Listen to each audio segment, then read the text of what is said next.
The Name Jar by Young-suk Choi. Through the school bus window, Eun-hye looked out at the strange buildings and houses on the way to her new school. It was her first day, and she was both nervous and excited. She fingered the little block of wood in her pocket and remembered leaving her grandmother at the airport in Korea. Her grandmother had wiped away Eun-hye's tears and handed her an ink pad and a small red satin pouch. "Your name is inside," she had said. "My name?" Eun-hye had wondered. Again she took out the red pouch to look at the wooden block with her name carved in it. As she ran her fingers along the grooves and ridges of the Korean characters, she pictured her grandmother's smile. "Is that thing for show and tell?" a boy asked Eun-hye, surprising her. Eun-hye looked up as more kids leaned over. "No, it's mine," Eun-hye answered, quickly putting the pouch back in her pocket. "Are you new here? What's your name?" a girl asked. "Eun-hye," said Eun-hye. "Oo-ne?" the girl asked, scrunching up her face. "Oo-ne?" some kids chanted.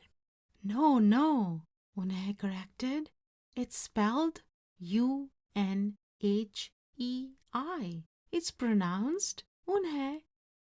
"Oh, it's you-hey," the boy said. "Like you, hey. What about hey you?" Just then, the bus pulled up to the school and the doors opened. Eun-hye hurried to get off. "You-hey, bye-bye," the kids yelled as she left. Eun-hye felt herself blush. Eun-hye stood in the doorway of her new and noisy classroom. She was relieved that the kids on the bus had gone to other rooms, but her face still felt red. "Aren't you going in?" asked a curly-haired boy with lots of dots on his face. "You're the new girl, right?" he asked cheerfully. Eun-hye nodded, and before she could walk away, the boy took her hand and pulled her through the door. "Here's the new girl," he announced so loudly that the teacher, Mr. Kokotos, almost dropped his glasses. Mr. Kokotos thanked him and greeted Eun-hye. "Please welcome our newest student," he said to the class. "She and her family just arrived from Korea last week." Eun-hye smiled broadly and tried not to show her nervousness. "What's your name?" someone shouted. Eun-hye pictured the kids on the bus. I haven't picked one yet," she told the class, "but I'll let you know by next week." As Mr. Kokotos showed her to her desk, she felt many round, curious eyes on her. "Why doesn't she have a name?" she heard someone whisper. "Maybe she robbed a bank in Korea and needs a new identity," a boy replied. On the bus home, nobody teased her, but Eun-hye kept thinking about her name. "How was school, Eun-hye?" her mother asked when she walked in. "Did you understand the teacher?" Eun-hye simply nodded. She unpacked her school bag and set the red pouch by a photograph of her grandma. "I'm glad you are learning English well," her mother said.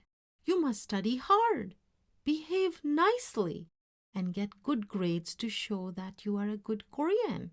"I will," replied Eun-hye. "But I think I would like my own American name," she said quickly. Her mother looked at her with surprise. "Why? Eun-hye is a beautiful name. Your grandma and I went to a name master for it, but it's so hard to pronounce," Eun-hye complained. "I don't want to be different from all the American kids." "You are different, Eun-hye," her mother said. "That's a good thing." Eun-hye just wrinkled her nose. Later that day, Unha and her mother went grocery shopping in their new neighborhood. They passed Fidel's Falafel, Tony's Pizza, and Dot's Deli. A big graffiti-painted garbage truck roared like a lion as it took off down the street.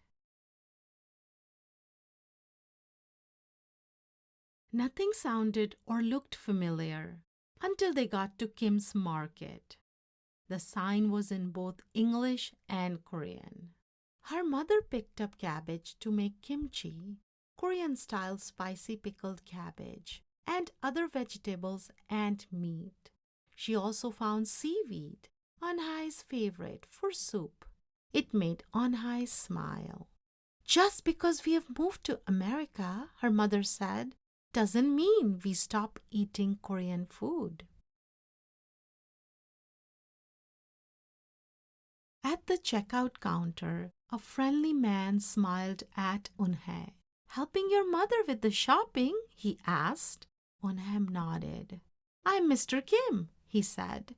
"And what is your name?" "Unha," she answered. "Ah, what a beautiful name," he said. "Doesn't it mean grace?" Unha nodded again.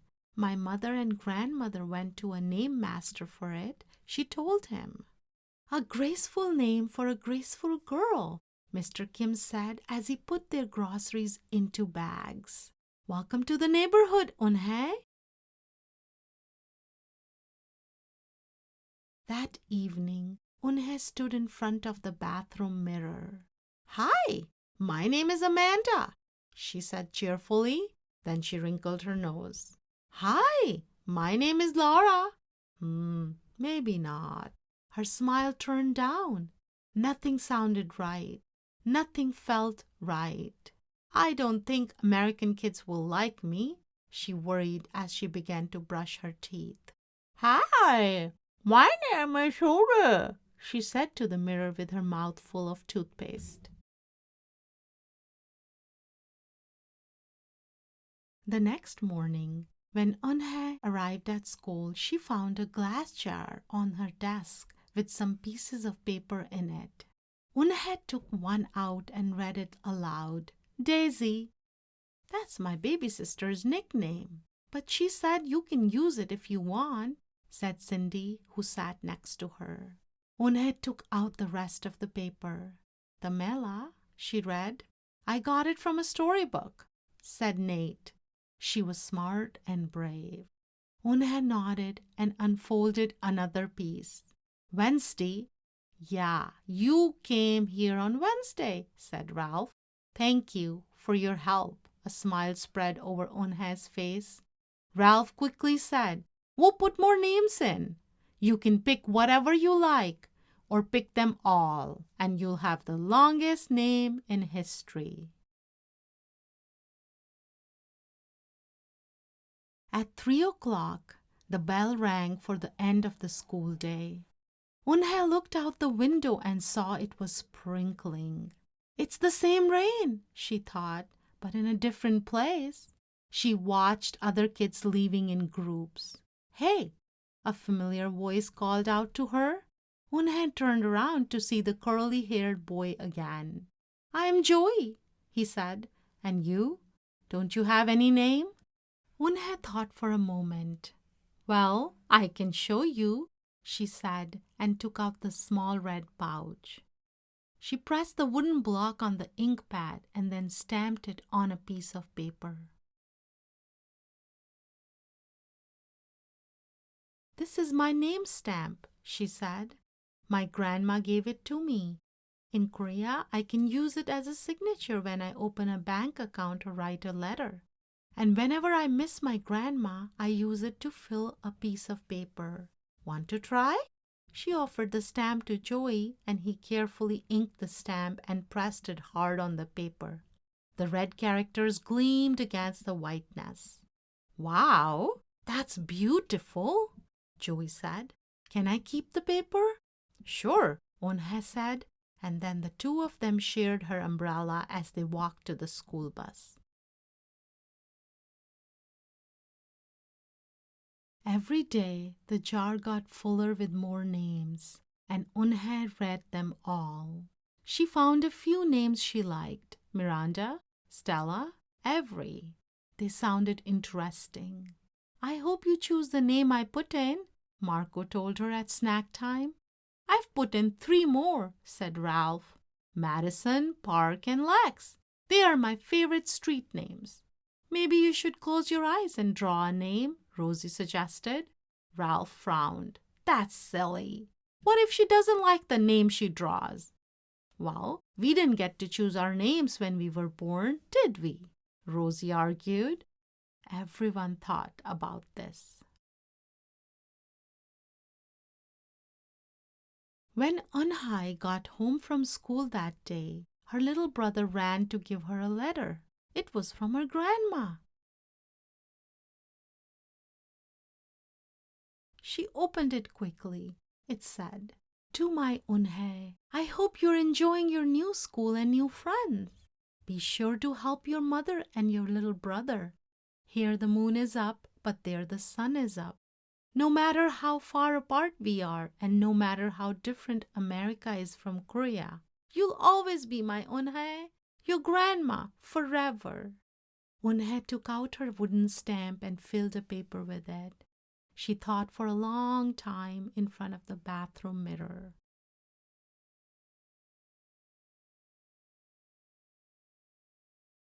On Saturday, Unhai walked to Mr. Kim's store. Mr. Kim was helping a customer, but he looked up and greeted her. "Hey, Unhai." "Hello, Mr. Kim," Unhai replied. She felt as if she was back in her old neighborhood in Korea. "Hey," said the customer, turning around. It was Joey. "Your name is Unhai?" he asked her with his eyes open wide. Unhai looked quickly at Mr. Kim, then turned to Joey. She nodded slowly. "Yes, it's pronounced Unhai, and it means grace," Mr. Kim added. "Unhai," Joey said slowly and this time perfectly. It made Unhai smile. "I'll have it ready for you tomorrow," said Mr. Kim to Joey. "Thank you, Mr. Kim. See you Monday, Unhai," Joey said to her. He left before she could ask him why he was at the store. On Monday, Unhai came to class early to look at the names one last time. But the jar wasn't on her desk. Instead, there was just a single piece of paper with a name on it. Unhai slipped it in her pocket. "Where's your name jar?" Ralph asked as soon as he saw it was gone.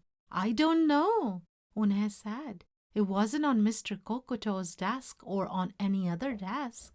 And it wasn't on the counters or any of the shelves."